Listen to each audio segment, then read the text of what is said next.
Pai, do Filho e do Espírito Santo. Amém.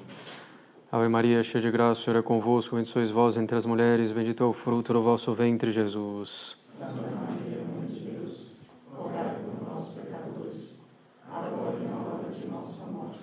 Menino Jesus de Praga, Abençoai-nos, Nossa Senhora das Dores, rogai por nós, São Pio V, São Pio X, rogai por nós. do Pai, do Filho e do Espírito Santo. Amém.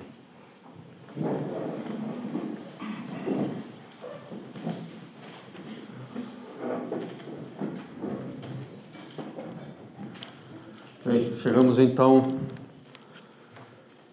ao último sacramento, mas não a última parte ainda da nossa catequese. Nós vamos tratar de outros pontos importantes, né, depois dos sacramentos. Então, aqueles que vão receber um sacramento devem ainda assegurar a devida presença, né? Bem, então, o matrimônio, né? O matrimônio, antes mesmo de ser um sacramento, é um contrato, né? Pode parecer um pouco árido, né? Um pouco não muito romântico, mas é preciso lembrar isso, ter isso em mente, né? De maneira clara, senão não se entende realmente o que é o sacramento do matrimônio. Então, o matrimônio, antes de ser um sacramento, é um contrato, né, pelo qual um só homem e uma só mulher, juridicamente capazes, se entregam legitimamente o direito mútuo, perpétuo e exclusivo sobre seus corpos, com relação aos atos aptos para a geração dos filhos, né, e a subsequente educação desses filhos, educação da prole. Então, o matrimônio, antes de ser um sacramento, quando a gente diz antes, é no sentido cronológico, antes de Nosso Senhor era um contrato, né? E antes, bom, para um católico não é antes cronologicamente, né? Mas o fundamento, o sacramento não deixa de ser esse contrato. Então, o matrimônio, antes de ser um sacramento, é um contrato pelo qual um só homem e uma só mulher, juridicamente capazes, se entregam legitimamente o direito mútuo, perpétuo e exclusivo sobre seus corpos, com relação aos atos aptos para a geração dos filhos e para a educação deles, né?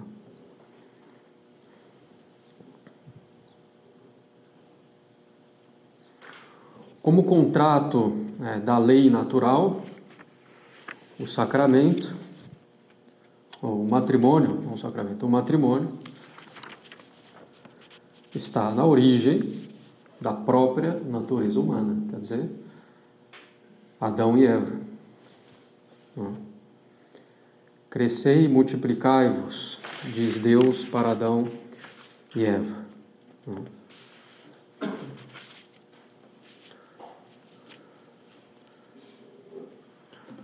Então, Deus, ao dizer essas palavras, crescei e multiplicai-vos, e enchei a terra, deixa ainda mais clara a instituição do matrimônio, que mesmo como um mero contrato da lei natural, é uma instituição divina, né? Isso é importante, né? Essa origem divina do matrimônio, mesmo não considerado ainda como sacramento, né? Então, como contrato da lei natural, o matrimônio encontra sua origem na própria natureza humana, com Adão e Eva. Como sacramento, foi instituído por Nosso Senhor Jesus Cristo. E o sacramento do matrimônio nada mais é do que esse contrato, né, mas é levado à categoria de sacramento. Nós vamos ver o que essa elevação acarreta, né, para o matrimônio.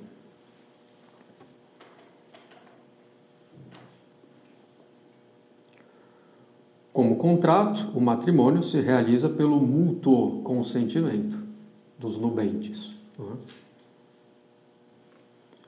Então, o matrimônio se realiza pelo consentimento dos nubentes, consentimento pelo qual eles entregam e recebem, né, e aceitam os direitos matrimoniais.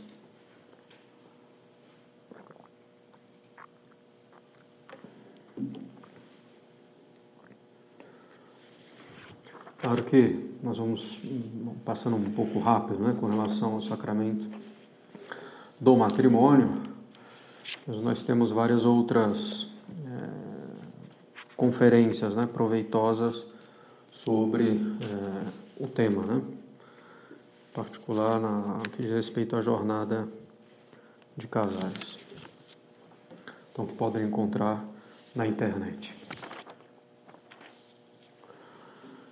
Bem, a finalidade primária do matrimônio é a geração e educação dos filhos, né?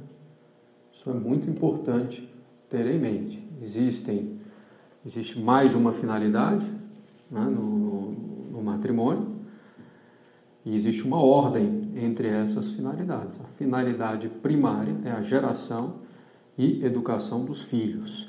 O matrimônio foi instituído principalmente para o bem da prole, para o bem dos filhos. Claro que não basta gerar, né? Aquilo que os pais começaram pela geração, eles têm que levar à perfeição pela educação. E para educar convenientemente é preciso um pai e uma mãe, né? E não vários, e que estejam unidos, né? De maneira estável.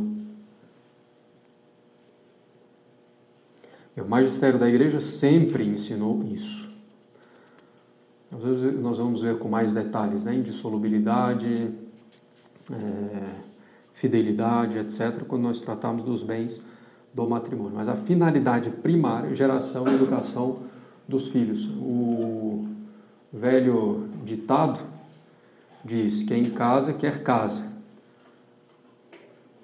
Eu não vou dizer que está errado, mas não é o principal. Quem casa quer filhos.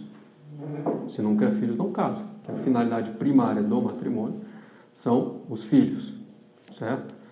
Então, quem casa quer filhos. Tem que ter isso claro. É a finalidade primária, que a gente reconhece pela própria natureza, né? O ato próprio do estado matrimonial, o ato conjugal, é voltado para a geração dos filhos em primeiro lugar. Bem, a finalidade secundária é a ajuda mútua, o amor mútuo, o remédio da concupiscência.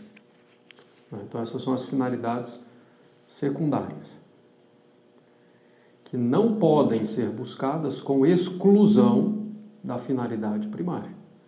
Não se pode buscar a ajuda mútua, favorecer o amor mútuo, evitando os filhos, né? Tomando contraceptivos, por exemplo. Bem, essa hierarquia entre as finalidades do matrimônio é indispensável, né? Se a gente não entende isso, vai ser uma catástrofe, né? Se o casal não entende isso, dificilmente dá certo. Se a sociedade não entende isso, como é o nosso caso hoje, então é uma grande catástrofe, né? Nós vamos chegar lá. Inverter ou igualar essas finalidades destrói tudo, né? E é o que nós vemos efetivamente na sociedade atual. Inverter ou igualar. Então, nós temos duas finalidades, elas estão ordenadas entre si. Existe uma finalidade principal, primária, geração dos filhos, e outra que é secundária, né? A ajuda mútua, amor mútuo e o remédio da concupiscência. A destruição atual da família vem pela inversão, né, dessas finalidades, ou por se igualarem a essas finalidades.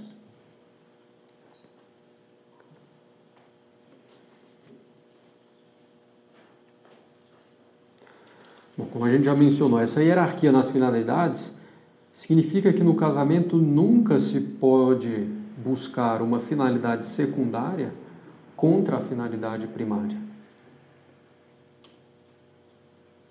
Não pode haver, né, favorecimento do amor mútuo, sedação da concupiscência, de modo inapto à geração dos filhos. Até porque, né, o ato conjugal assim praticado, de maneira inapta à geração dos filhos, não chega nem mesmo a sedar a concupiscência. Ao contrário, exacerba, né? Não seria tampouco uma ajuda mútua. Seria levar um ao outro ao pecado, né? Fazer o ato de modo inapto à geração dos filhos. E com um amor cada vez mais egoísta, simplesmente para a satisfação própria, né? Que vai gerando, então, bom, esse egoísmo vai gerar brigas, discórdias, né? Ver o outro simplesmente como um objeto também. Então, isso quer dizer que não é possível buscar um bem secundário contra um fim primário. É um pecado grave isso. Você pode buscar um bem, você pode buscar o bem secundário, uma finalidade secundária, desde que não vá contra a finalidade primária, né? Pode-se buscar um fim secundário, mas sem excluir o fim primário. Igualar ou inverter, né, essas finalidades quer dizer que eu posso buscar os fins secundários contra a finalidade primária. Quer dizer que a união não visa mais por ela mesma a procriação, mas um suposto amor mútuo ou a sedação da concupiscência, né? Se a gente inverte ou iguala. E com isso vários problemas surgem. Surge a anticoncepção, né? Os métodos contraceptivos para evitar os filhos. Se eu posso buscar os fins secundários contra o primário, né? Então, ajuda mútua, amor mútuo, e os filhos atrapalham isso, que é um absurdo, mas é a mentalidade da era atual. Então, os filhos atrapalham isso, então é lícito eu evitar os filhos com métodos contraceptivos.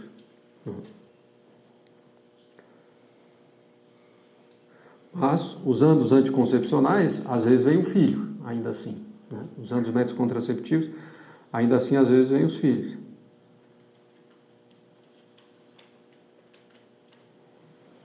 Então, o próximo passo vai ser o aborto. Porque já se criou uma mentalidade altamente contraceptiva. Na verdade, isso aqui vai começar até um pouco antes do contraceptivo propriamente. É um método natural, sem causa realmente séria, né? Sem causa grave. Por isso já vai criar uma mentalidade contraceptiva, os filhos como um grande peso, como um grande mal, a ser evitado e que atrapalha o casal, a sua união, o amor mútuo, etc.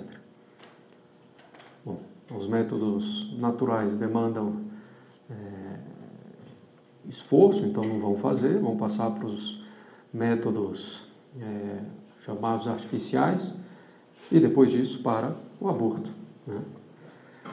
Além disso, se coloca como finalidade primeira sedar a concupiscência ou favorecer o amor mútuo, né? Amor entre aspas, o que vai acontecer?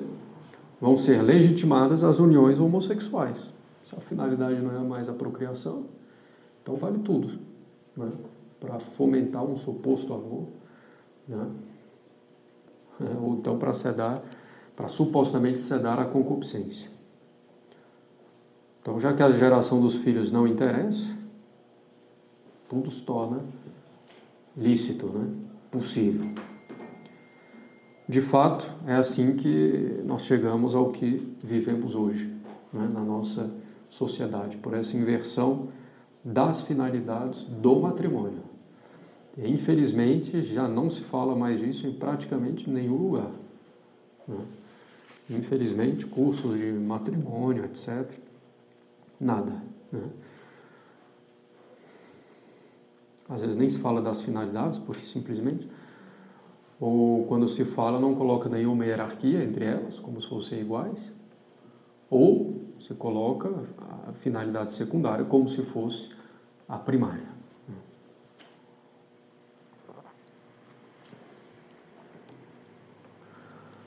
Então, é um erro grave igualar ou inverter essas finalidades, né, do matrimônio. Infelizmente, como a gente falou, mesmo em meios mais conservadores, na igreja não se ensina mais isso, né? E é um problema que já vinha desde o início do século XX, na primeira metade do século XX. Teólogos, né, moralistas, que queriam então igualar ou inverter essas finalidades, né, já numa teologia completamente modernista, né, completamente invertida também. Uma teologia para se adaptar ao homem. Bom, Pio XII, então, teve que tratar do tema, e ele falou o seguinte: a verdade é que o matrimônio, como instituição natural, por disposição divina, não tem como fim primário e íntimo o aperfeiçoamento pessoal dos esposos. Então, não tem como fim primário e íntimo o aperfeiçoamento pessoal dos esposos, mas sim a procriação e a educação de uma nova vida. Os outros fins, né, secundários, ainda que sejam buscados pela natureza, não se encontram no mesmo nível do fim primário.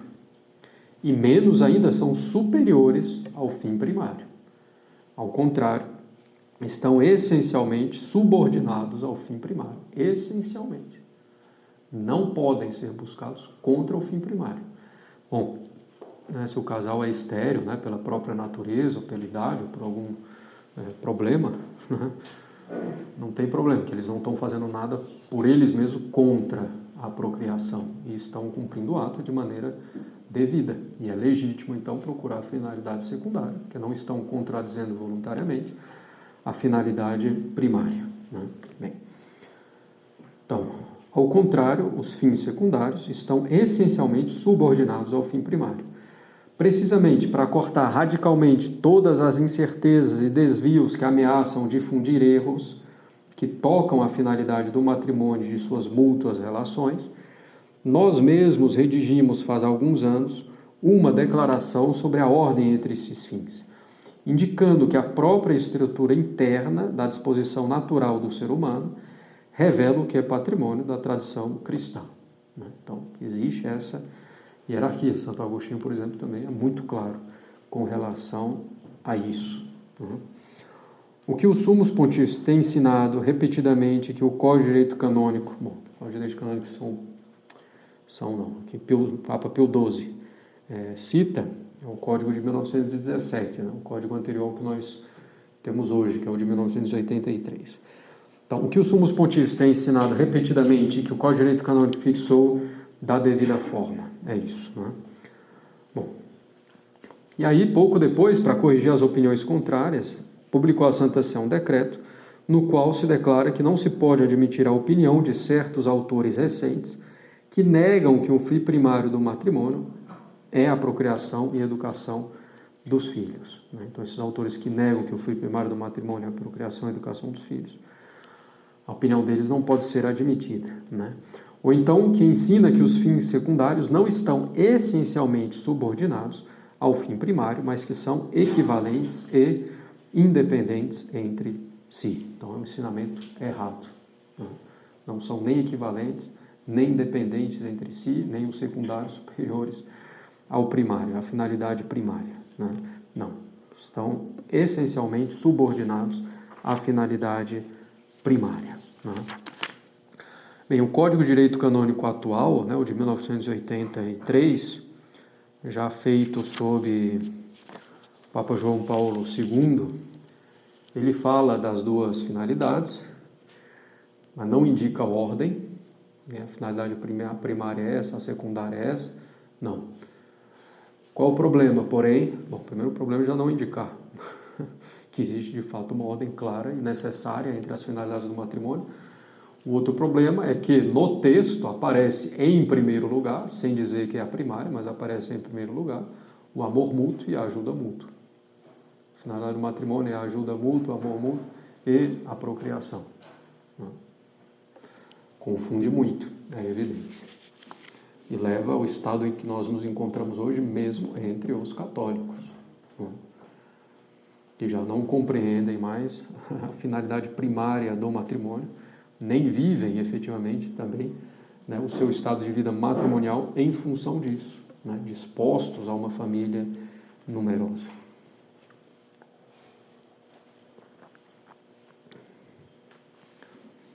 Bem, como já dissemos, com essa inversão, nós chegamos a inúmeros problemas, né? Problemas dentro do próprio matrimônio, né? Favorecendo, como já mencionamos também, um amor completamente egoísta, meramente passional, contra o amor de caridade, o amor de amizade, o amor de sacrifício, né? E deve ser esse o amor entre os cônjuges, o amor de sacrifício, que se traduz também pelos filhos e com o trabalho que eles dão para a educação deles, claro que também com muitas alegrias, né?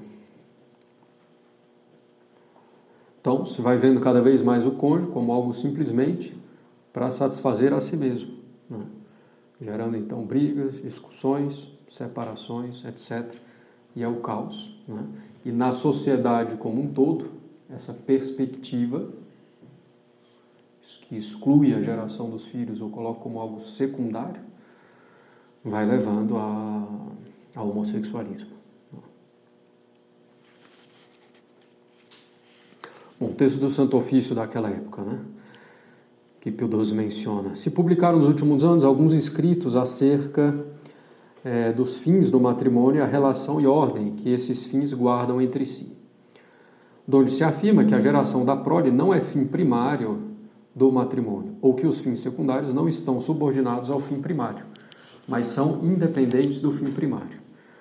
Nestes escritos, alguns assinalam um fim primário ao matrimônio, outros assinalam outro fim primário. Por exemplo, assinalam como fim primário o complemento e aperfeiçoamento pessoal dos cônjuges, mediante uma plena comunhão de vida e de ação.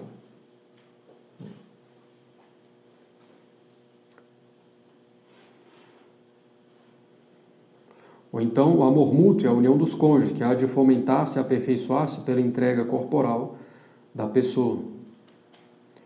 Bom, são coisas em si boas, mas não são a finalidade primária, né?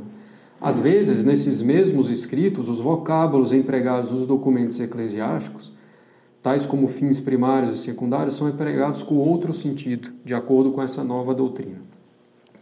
Essa nova maneira de pensar e expressar-se veio semear erros e fomentar incertezas, né? Bom, e para condenar esses erros e incertezas, os eminentíssimos reverendos padres dessa sagrada congregação, etc., responderam assim à seguinte dúvida proposta.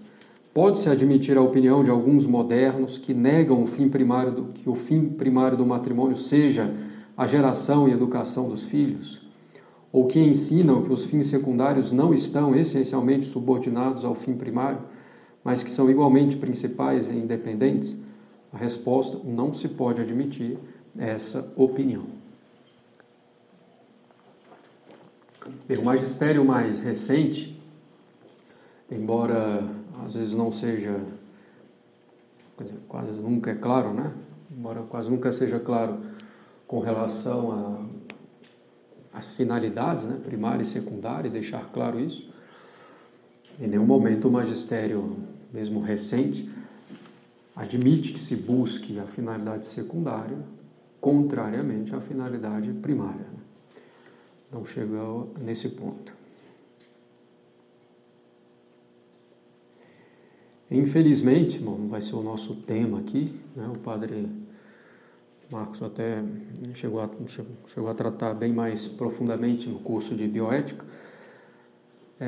com relação à teologia do corpo, né? Que às vezes dá muita ênfase partindo de pressupostos personalistas e fenomenológicos, né, em filosofia. Então a teologia do corpo vai dar muita ênfase justamente a essa união, a essa amor mútuo, ajuda mútua, às vezes deixando em segundo plano a questão da geração dos filhos, né? Bem, nós passamos então aos bens do matrimônio.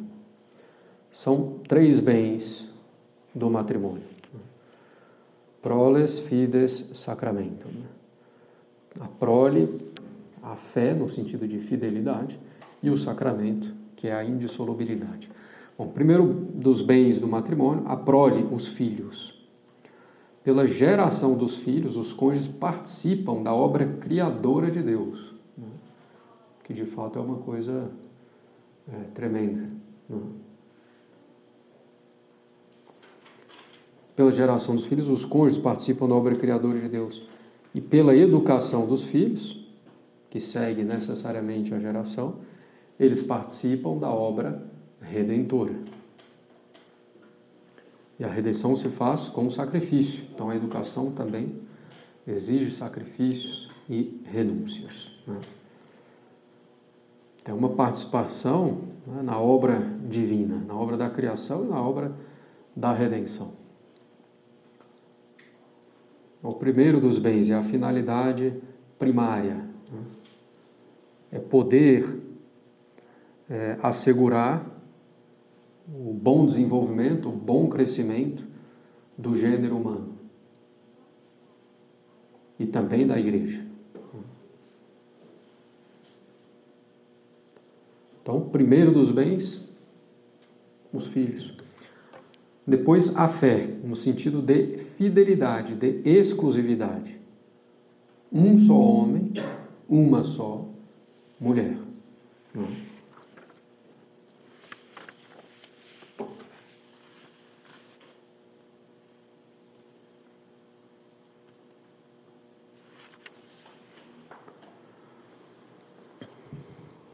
E isso para o bem da prole e para o bem dos cônjuges. Nós vamos falar um pouco mais para frente, né, sobre a questão poligamia, poliandria, etc. Bem rapidamente. Então, a fé, no sentido de fidelidade, de exclusividade. E o terceiro bem, chamado de sacramento, que é a indissolubilidade. A indissolubilidade também para o bem dos filhos e também para o bem dos cônjuges.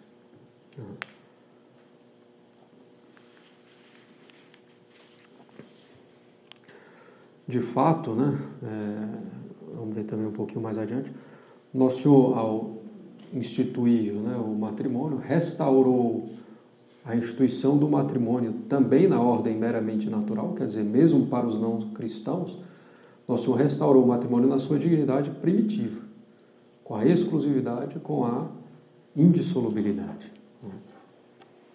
Bom. Considerando socialmente, o matrimônio é absolutamente necessário para a propagação digna e conveniente do gênero humano. Para que o gênero humano seja propagado convenientemente, é preciso que haja um pai, uma mãe, unidos por um laço indissolúvel e que vivam fielmente.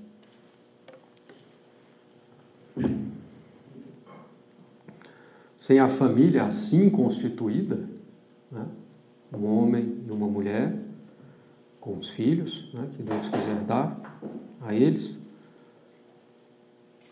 com a fidelidade a isso e a indissolubilidade, sem essas condições, é óbvio que a sociedade vai virando o caos.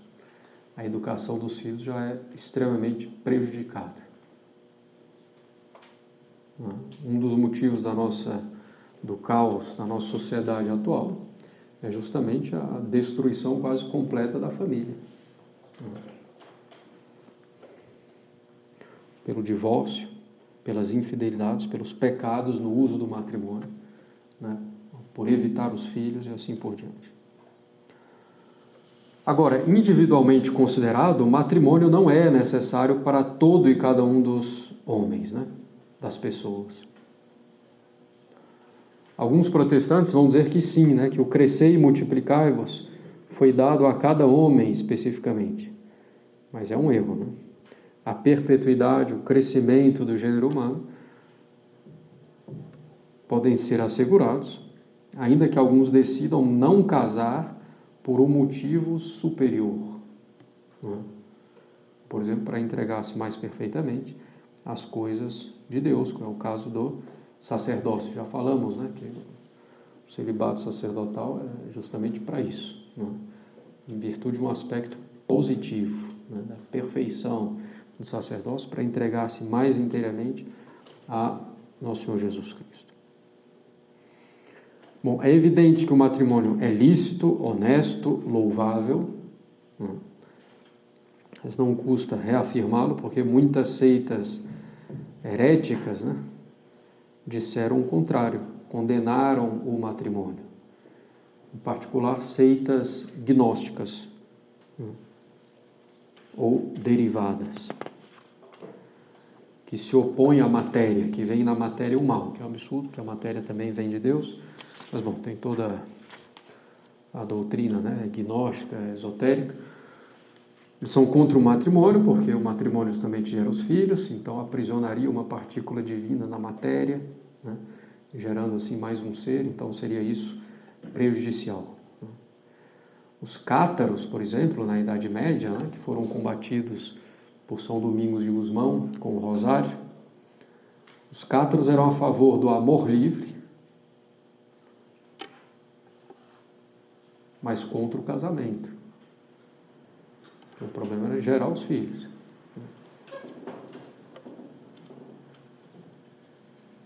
Então, valia qualquer coisa, só não podia gerar os filhos, muito parecido com a mentalidade dominante hoje, né, em muitas situações. Era uma doutrina tão perversa, e na época se reconhecia isso, né? Era uma doutrina que admitia a possibilidade de suicídio, né, para os que eram chamados perfeitos, suicídio por inanição. Então, pessoas deixando de comer, de beber, morriam, e era um ato heróico, que assim liberava, né, a divindade.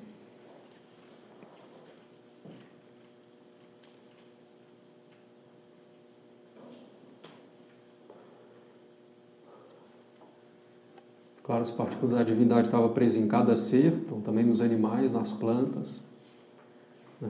Então tinha um respeito, etc., para essas coisas. Então, as coisas que pairam um pouco na nossa sociedade, e às vezes a gente não compreende o motivo profundo, né? O motivo profundo é que nossa sociedade, em grande parte, tem uma mentalidade gnóstica, né? Bom,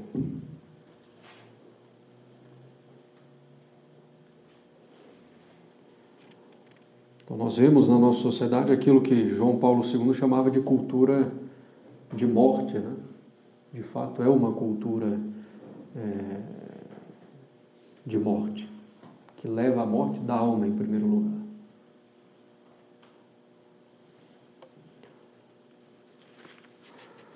A maioria das pessoas por aí não se dá conta desse argumento profundo, né? Mas são levados pela cultura, né, de massa, a cultura popular, às vezes até mesmo uma cultura mais erudita também, que vai no mesmo sentido, de outro modo, né? Pelas músicas e filmes e literatura que caminham nessa direção. Não são coisas que aparecem por acaso, ou meio do nada. Não, tem uma doutrina, e é uma doutrina que vem de muito tempo, praticamente desde Adão e Eva, né? Sereis como deuses, né? Como se tivessem Deus dentro de si mesmo. Importante, né, ter em mente que o que move o mundo são os princípios, né? Em primeiro lugar. Bem, o estado de virgindade é superior e mais excelente que o do matrimônio. O próprio São Paulo fala claramente. Fica claro também pelo exemplo de Nosso Senhor Jesus Cristo, que escolheu também uma mãe virgem, né? São Paulo declara explicitamente na primeira epístola aos Coríntios, capítulo 7. Então, é um estado de vida, né? Estado de vida de virgindade é um estado de vida mais excelente do que o do matrimônio. Estamos falando do estado de vida, que não quer dizer que alguém que esteja no estado religioso seja necessariamente mais santo do que alguém casado, né? Mas o estado de vida, enquanto tal, é mais perfeito, leva mais facilmente à perfeição com os votos, né? Com os votos dos conselhos evangélicos, né? De pobreza, obediência, castidade. Tampouco quer dizer que a pessoa, que o religioso ou a religiosa vão ser automaticamente santos, né? Às vezes a pessoa sai do mundo, entra no convento, mas o mundo não sai dela, né? E ela leva o mundo para as paredes do convento, do mosteiro. Bem, o matrimônio é um contrato sui generis, quer dizer, muito particular, né? É único no seu gênero.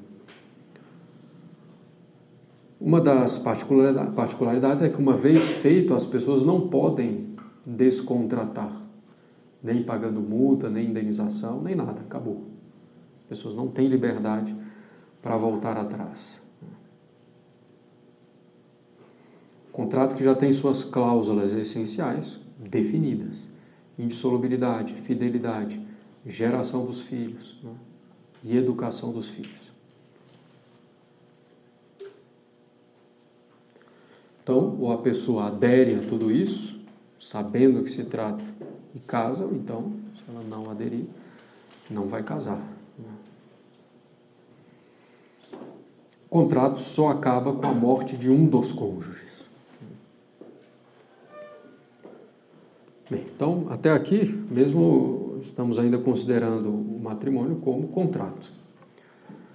E agora sim passamos ao sacramento, né, que vai guardar todas essas características que nós mencionamos, né. Bem, como sacramento, o matrimônio é instituído por nosso Senhor Jesus Cristo, evidentemente. Não se sabe com certeza o momento da instituição. Alguns vão dizer que é nas bodas de Caná, alguns vão dizer que é quando o Senhor diz que Deus uniu o homem, não separe, né, em resposta aos fariseus. Bom, mais provável, ainda uma vez, é que tenha sido entre a ressurreição e a ascensão. Então, dentro daqueles 40 dias.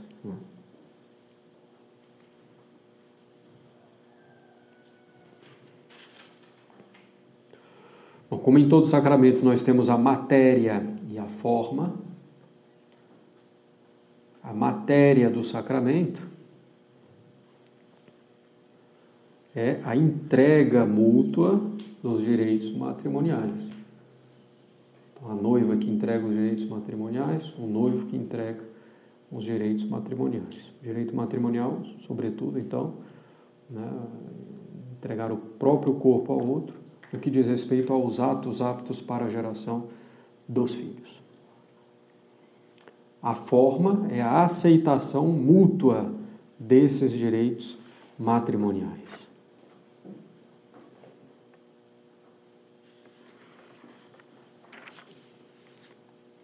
Então, a forma é a aceitação. Então, claramente, são os cônjuges que se administram o sacramento do matrimônio. Não é o padre. Quem se administra são os nubentes. Né? São eles que se administram a forma e a matéria.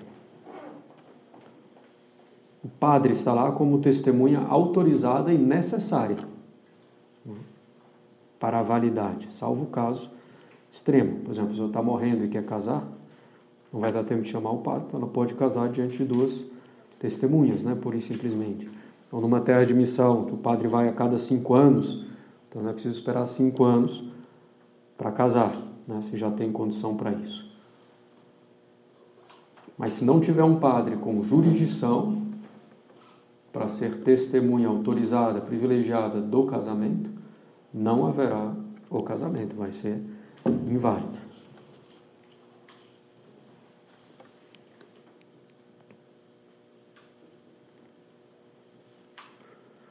Então, são os próprios nubentes, os ministros desse sacramento.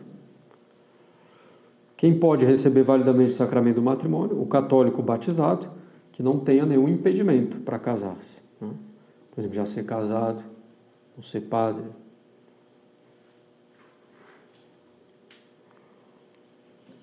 E alguns outros. Para que a recepção do sacramento seja também frutuosa, lícita, além de válida, é necessário que estejam em estado de graça, né, e sem irregularidades. Bem, o sacramento, o matrimônio como sacramento vai ter alguns efeitos. Bom, primeiro, gera um vínculo exclusivo e indissolúvel entre os cônjuges e dá pleno direito aos atos aptos à geração dos filhos, né? Como sacramento, confere também a graça sacramental, um aumento da graça santificante com a tonalidade própria do sacramento do matrimônio. Então, para que marido e mulher possam cumprir convenientemente os fins do matrimônio e participando da união que existe entre Cristo e a Igreja. Como diz São Paulo, né, esse mistério, falando do matrimônio, esse mistério é grande, mas em Cristo e na Igreja.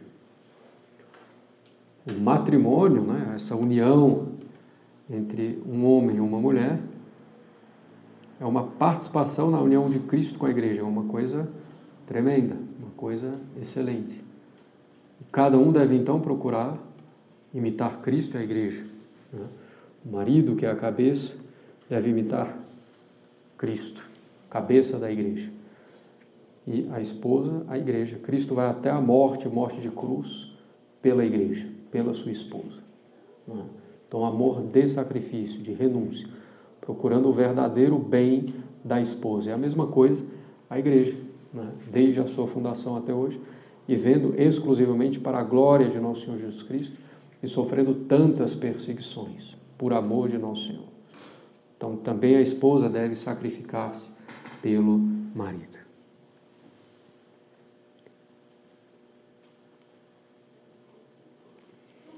Bem, a unidade do matrimônio, como a gente já mencionou quando tratou dos bens, um só homem e uma só mulher.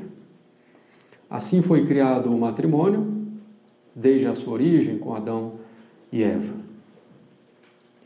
Depois mudou, né, no Antigo Testamento, em dado momento. Por que Deus permitiu que mudasse? Por que Deus permitiu a poligamia? Quer dizer, um homem e mais de uma mulher. O Senhor mesmo diz, pela dureza dos corações, porque depois do dilúvio,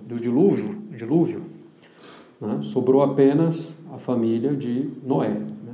Noé, esposa, filhos de Noé e esposa. Era preciso repovoar o mundo. Então, claro que com a poligamia, a coisa caminha um pouco mais rapidamente. Né? E a poligamia Deus pôde permitir porque ela não destrói completamente a finalidade primária do matrimônio, que é a geração dos filhos. Embora prejudique, né, a educação dos filhos, né, um homem com mais de uma mulher vai prejudicar a educação dos filhos, vai ser o caos. Né? Mas Deus pode permitir, porque não vai contra a finalidade primária da lei natural. Claro que a poligamia ela vai praticamente destruir a finalidade secundária, o amor mútuo, a ajuda mútua.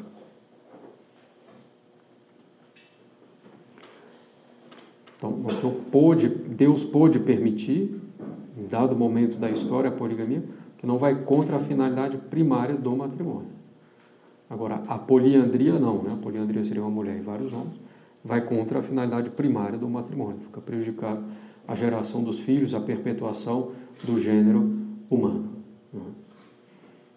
Que um homem com várias mulheres pode ter vários filhos, né? Mas não o contrário. Bom, nosso Senhor permitiu isso, que evidentemente era imperfeito, a gente acabou de ver. Não destrói completamente a finalidade primária, mas prejudica a educação e destrói quase completamente a finalidade secundária do matrimônio. Então, nosso Senhor vai restabelecer o matrimônio com a fidelidade, com a exclusividade, vai restabelecer o matrimônio na sua dignidade primitiva, na sua perfeição, na sua excelência primitiva. Raciocínio semelhante vale para a indissolubilidade. Foi permitido em certo momento que houvesse o repúdio, o divórcio, que não chega mais uma vez a destruir completamente a finalidade primária da geração dos filhos, mas prejudica muito a educação. Nós vivemos isso. E o repúdio, o divórcio, destrói as finalidades secundárias. Não sobra nada. Então, Deus também pôde permitir o repúdio, esse divórcio, mas Nosso Senhor também restabeleceu aqui o matrimônio na sua dignidade primitiva, na sua excelência primitiva, com a indissolubilidade, né? Entre um só homem e uma só mulher. E é muito mais perfeito assim, com a fidelidade e com a exclusividade. Muito melhor, inclusive, para a sociedade, né? Evitando rixas, né? Sedando efetivamente a concupiscência, favorecendo a educação dos filhos e a ajuda mútua, a cooperação. Se por alguma falta, né, pode ser rompido o vínculo, pode haver o divórcio, então é claro que já não se pode apoiar muito um no outro, né, ajudar muito um ao outro, ou contar com a ajuda um no outro. Então, e é importante também que a indissolubilidade e a exclusividade valem para todos, não só para os católicos, não só para os cristãos, mas para todos, que às vezes a gente vai dizer, o muçulmano não é cristão, então para ele pode a poligamia ainda. Não pode. O Senhor legislou aqui também como autor da natureza. Bem, o vínculo matrimonial é intrinsecamente indissolúvel. Nada dissolve esse vínculo, só a morte. Isso vale mesmo no matrimônio na lei natural, que não é um sacramento. Se dois pagãos, quer dizer, dois não batizados, casassem aceitando a indissolubilidade e a fidelidade, né, e a questão dos filhos, esse casamento seria válido, consequentemente indissolúvel. Não poderiam casar pura e simplesmente com outra pessoa. Para os protestantes de berço, a mesma coisa, eles vão... Claro que, né, entre os não batizados não é um sacramento, é só um contrato, mas um contrato válido e indissolúvel, né, e que exige também a fidelidade. Para protestantes que foram batizados validamente, se eles aceitam a indissolubilidade, a fidelidade e a questão dos filhos, então eles vão casar validamente, vai ser um sacramento. Existe um só caso que pode ser dissolvido o vínculo, é o chamado privilégio paulino, porque é dado por São Paulo. É o caso, né, de dois pagãos casados, e um se converte à religião verdadeira, e o outro que permanece pagão impede que o cônjuge convertido pratique a religião.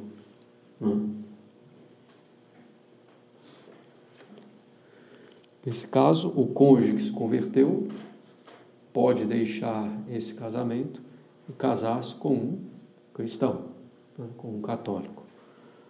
Então, o privilégio paulino.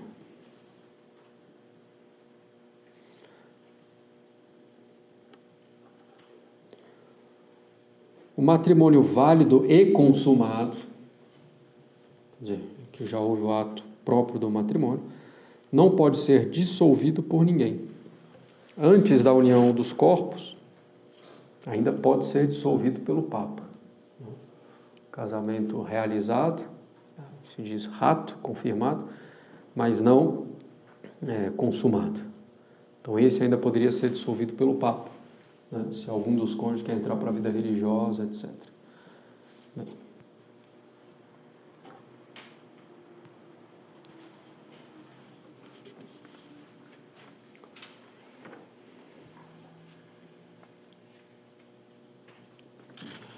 Muito rapidamente, a questão dos métodos naturais, né? De tudo é preciso ter em mente que os métodos naturais não são o oitavo sacramento, não são um ideal de vida. Hoje, em muitos meios conservadores, os métodos naturais são pregados como se fosse um ideal, né?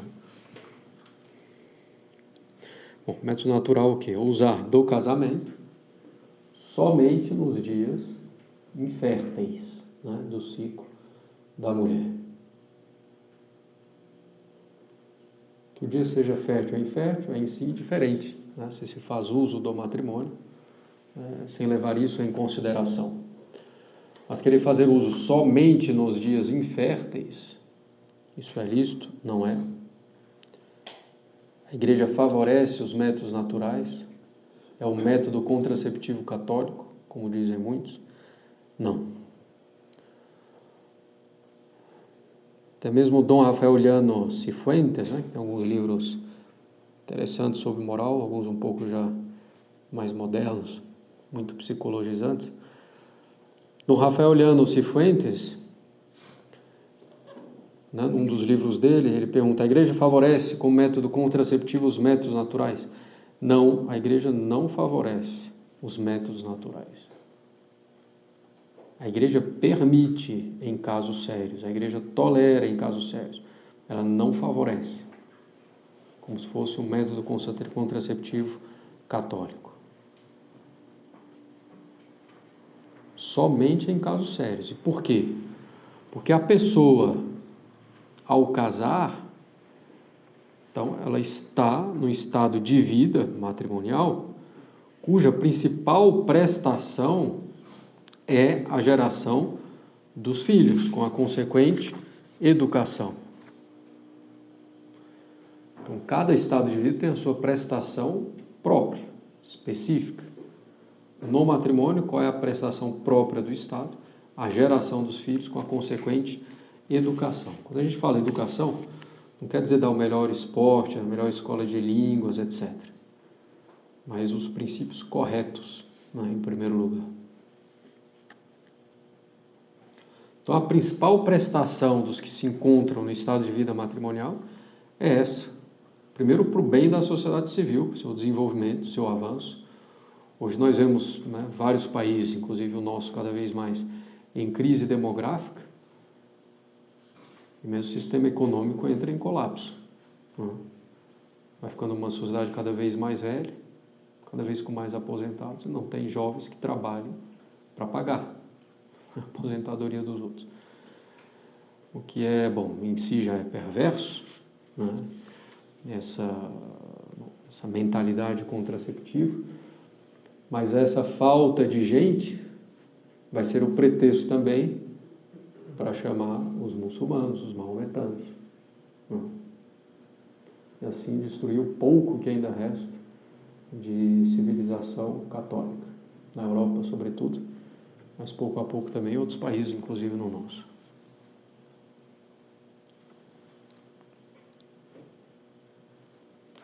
Então, a principal prestação dos casais é essa, a geração dos filhos. Primeiro para o bem da sociedade, para o seu desenvolvimento, o seu avanço. Mas é para o bem também da igreja, né? Para que a igreja tenha seus membros, para que ela possa povoar o céu. E há uma prestação própria do estado matrimonial importantíssima. Então, só se pode deixar essa prestação, que é gerar e educar os filhos, havendo causa proporcionalmente grave. Se a prestação é séria e importantíssima, a causa para se deixar essa prestação deve ser proporcionalmente séria.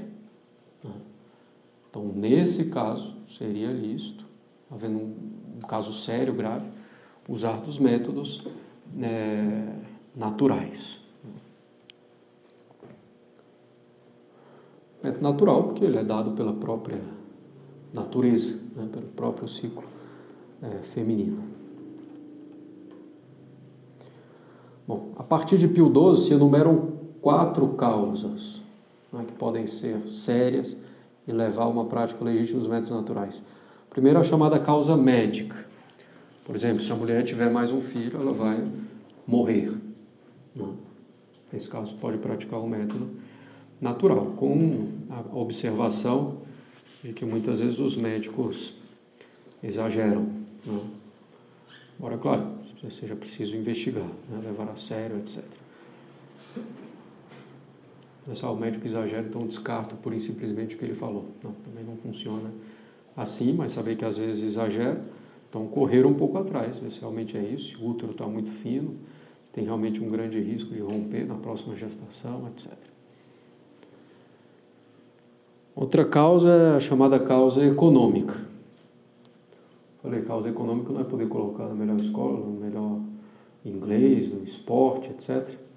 Não, é realmente uma situação mais drástica, né? Se tiver mais um filho, vamos começar a passar fome, né? Dificuldades realmente graves, sérias. Fala-se também da causa eugênica, né? Que é um pouco mais complicado. Se eu tenho a certeza que tendo um filho, né, ou uma certeza considerável, grande, que tendo um filho ele terá um grave problema de má formação, né, um problema mental, etc., a princípio seria possível também o uso dos métodos naturais, né? Embora, diz a boa filosofia, melhor ser do que não ser, né? Então é melhor existir com alguma deficiência e ser batizado e garantir o céu, o poder garantir o céu, que simplesmente ser excluído dele. Bom, e a causa social, né? A causa social não é muita pressão da família, não é isso. Causa social é, por exemplo, o caso da China, né? Com a política do filho único. Agora tem certas circunstâncias a possibilidade de ter 2 filhos lá na China, que não muda muita coisa. A política do filho único, se tiver mais de um filho, vai ser morto, tem que abortar, né? E o Estado obriga a isso. Então, é uma causa também grave, séria. Então, como todas as outras devem ser, né? Em geral, o uso dos métodos naturais, quando não há justa causa, termina gerando bastante prejuízo na família, né? Tem que ser com acordo mútuo dos dois, né? No tempo então fértil não se faz. Se não há uma causa para isso, Deus não vai dar as graças para que as coisas corram bem. E aí vão quebrar o acordo, né? Vai ter problema, e o medo de ter filho, e etc. E vai criando chateação entre os cônjuges, né? E esse amor egoísta também vai sendo fomentado. Então termina gerando muitos problemas, né? Estamos falando dos métodos naturais, para deixar claro, né? Então que se baseiam justamente no ciclo da mulher. Os chamados métodos artificiais, né? Anticoncepcionais de qualquer tipo, né? Pílula, métodos de barreira, diafragma, preservativo, tudo isso é gravemente pecaminoso. E alguns desses métodos, inclusive, são também abortivos, né? Como a pílula do dia seguinte, mas não só a pílula do dia seguinte, os anticoncepcionais em geral. As pílulas anticoncepcionais são abortivas, né? Eles mudaram a composição. No início era, de fato, anticoncepcional, para evitar a concepção. Só que tinha efeitos colaterais muito fortes. Até hoje ainda tem. Os anticoncepcionais têm efeitos colaterais bem fortes. Trombose, por exemplo, pode ser um deles. Então dava muito efeito colateral. Eles mudaram a composição, aumentando a chance de concepção. Então eles tiveram que criar um outro mecanismo, que é um mecanismo abortivo. Já depois da concepção, né, os hormônios agem, né, com a pílula para evitar que seja fixado no útero. Então ocorre um aborto. Bem, outros detalhes, né? Então, alguns métodos são não só contraceptivos, mas abortivos, que aumenta ainda mais a gravidade. Bem, o matrimônio obriga a vida em comum, a viver sob o mesmo teto. Não se recomenda uma separação longa entre os cônjuges, né, por motivo de viagem, etc., porque vai esfriando a amizade conjugal, né, aumentando a distância, vai favorecendo também quedas, né, possíveis quedas contra a castidade, infidelidade, etc. Então, é uma coisa que se deve evitar a separação longa, a não ser que haja uma causa realmente muito séria para isso.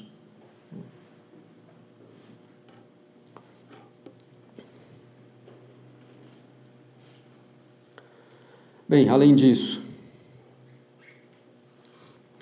pode haver motivos justos, né, de separação de corpos, né, que é diferente de divórcio. Divórcio é considerar que o vínculo se rompeu e que se pode casar com outra pessoa.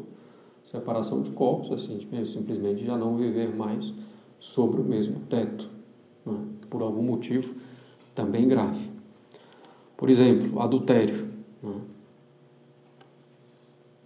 Então, o cônjuge inocente pode separar-se. Mas se houve perdão da parte do inocente, então a separação não pode ocorrer depois, né? Te perdoei, daqui a 5 meses, 6 meses, você cometeu adultério, agora eu vou me separar. Não, uma vez perdoado, está perdoado para sempre, né, desse episódio. Se houve adultério mútuo, nenhum dos dois tem direito de separar-se, né, se nenhum é inocente. Bom, Motivo justo de separação seria se um dos cônjuges dá seu nome a uma seita não católica. Claro que é preciso aqui que haja uma situação que coloque em perigo a fé do cônjuge que permanece católico. Se um dos cônjuges leva uma vida vergonhosa, por exemplo, todos os dias está embriagado, faz a família passar por situações vexatórias constantemente, gravemente, não. Seria um motivo justo de separação de corpos. Se um dos cônjuges é causa grave de perigo para a alma ou para o corpo do outro cônjuge ou dos filhos, não. Então, agressões físicas, ou induzindo os filhos ao pecado, etc., coisas mais graves. Né? Se com as suas crueldades, né, com um comportamento indevido, né, torna a vida comum extremamente difícil. As brigas constantes e sérias, etc. Então seria um motivo também para o cônjuge inocente separar-se. O único motivo aqui de separação perpétua é o adultério. Todas as outras causas, né, cessando a causa de separação, deve voltar à união dos corpos. Né? Deve voltar a viver sob o mesmo teto, a princípio. No adultério, não. Bom, a princípio, o cônjuge inocente, mesmo havendo alguma dessas justas causas de separação, deveria recorrer, a princípio, à autoridade eclesiástica. É previsto no Código de Direito Canônico, né? A separação de corpos deveria ser primeiro, antes de uma coisa civil, ser analisada e avaliada pela autoridade eclesiástica. Autoridade eclesiástica constituída pela diocese, né? No tribunal eclesiástico. E o cônjuge inocente, antes de, né, tomar uma decisão precipitada de separação, procure fazer todos os esforços, né, para mudar a situação, para manter realmente a convivência conjugal. Às vezes, há um motivo justo, né, de separação e um meio de obter os efeitos civis dessa separação de corpos, né, distribuição dos bens, etc., a guarda dos filhos, é o divórcio civil. Né? Infelizmente, a situação é essa. Agora, não podem os cônjuges católicos considerar que o divórcio civil autoriza a casar novamente. Não pode mais casar-se com ninguém, nem juntar-se com ninguém, senão estaria vivendo o pecado, em estado de pecado mortal. Não. Bem, então, muito brevemente, são alguns pontos, né, do matrimônio, que junto com o sacramento da ordem, são dois princípios da solução dos problemas atuais. A família católica, né, bem estruturada, seguindo realmente esses princípios, procurando educar os filhos e com generosidade na geração dos filhos. E o sacerdócio realmente também católico, né, com o padre ensinando a boa doutrina, né, com o santo sacrifício da missa e sacrificando-se a si mesmo pelo bem das almas, pelas famílias católicas. Então é preciso que sacerdotes e famílias se unam. Né? De onde vem o sacerdote, senão das famílias? Né? E como é que se formam as boas famílias e se mantêm no bem, senão com a ajuda dos bons sacerdotes? Né? Então, quem já tem família, ou quem vai formar uma família, né, futuramente, precisa ter muita consciência. Nós falamos aqui brevemente, como falei, tem outros vídeos que tratam mais em detalhe de vários aspectos. Bom, quem já tem família, ou quem quer formar uma família, precisa ter muita consciência de todos esses aspectos aqui, né, de todos os deveres, da prestação própria do estado conjugal, da finalidade primária, da secundária, de como elas se ordenam, dos bens do matrimônio, das propriedades, né, do matrimônio, unidade, indissolubilidade. Bem, viver bem efetivamente o sacramento, viver bem o matrimônio como sacramento, né? pedindo as graças, a imagem de Nosso Senhor e da Igreja, usando bem o matrimônio sem nunca excluir a geração dos filhos. Então eu preciso ter muita consciência desses deveres, ter claras essas obrigações, né? Ter bem claros os bens do matrimônio e que é uma vida de sacrifício, como toda vida católica, né? Seguindo o nosso Senhor Jesus Cristo na subida do Calvário.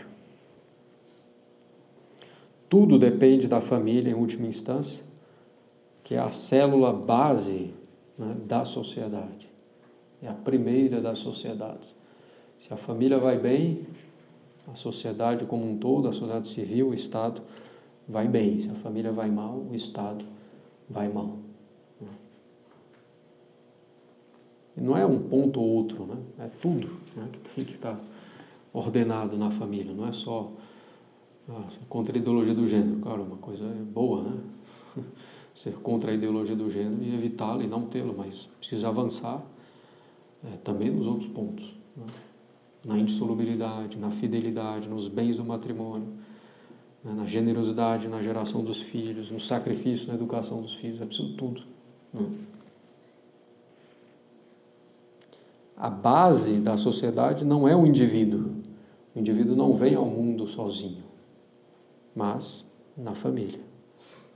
Bom, e é formado dentro da família, ou infelizmente hoje muitas vezes deformado, né?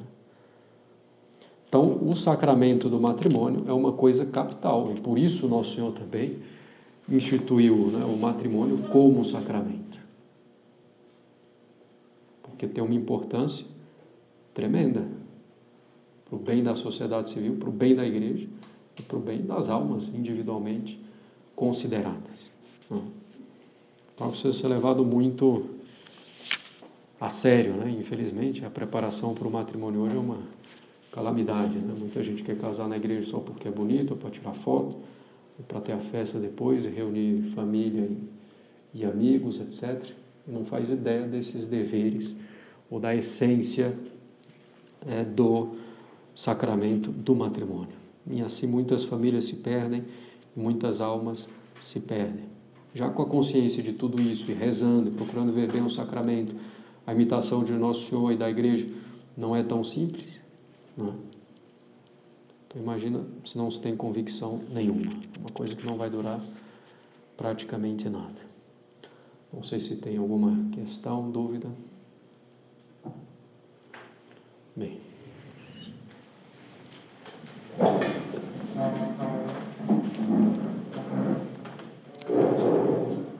Em nome do Pai, do Filho e do Espírito Santo. Amém. Pai nosso que estais no céu, santificado seja o vosso nome, venha a nós o vosso reino, seja feita a vossa vontade, assim na terra como no céu. Perdoai as nossas dívidas, assim como nós perdoamos os nossos devedores. E não nos deixeis cair em tentação, mas livrai-nos do mal. Menino Jesus de Praga, Nossa Senhora das Dores, São Pio V, São Pio X, em nome do Pai, do Filho e do Espírito Santo. Amém.